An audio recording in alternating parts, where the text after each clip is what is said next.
Yeah, yeah. You mentioned biases or cognitive biases, which are really kind of systematic patterns of deviation from rationality and judgment. You have probably a better way of explaining it. As I was reading the book, I was thinking, because I think the first step is really important, just to try identify, if you can kind of pause and sort of say, what biases are probably littered in my own decision making. And I'll ask you what you think the most common are, but two that kind of jumped out for me personally was confirmation bias, and which is this tendency to search for and recall information that confirms your pre-existing beliefs or your pre-existing ideas about something, and then you disproportionately kind of give more consideration to that.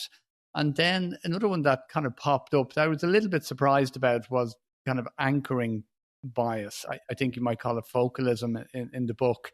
And it was this tendency to rely too heavily on one piece of information when making decisions. And the other one, which I'm not too sure if it is a bias technically described, is this cognitive dissonance, or just holding more than one idea in your mind at the same time, which can make decision making very difficult. So they do all pop up, and they were ones that, like, I found were very common with my decision making when I read the book and I've reflected on it.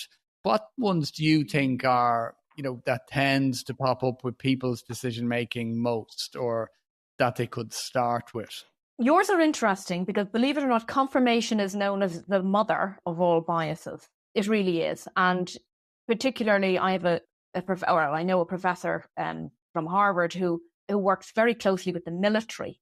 And she has said that it is the one bias that she struggles to teach them to overcome, because they're confident and it is so intertwined with ego.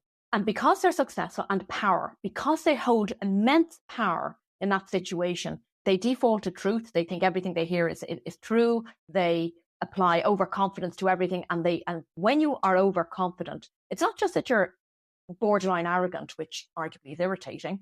It is that you discount risk and you underweight the probability of certain things happening.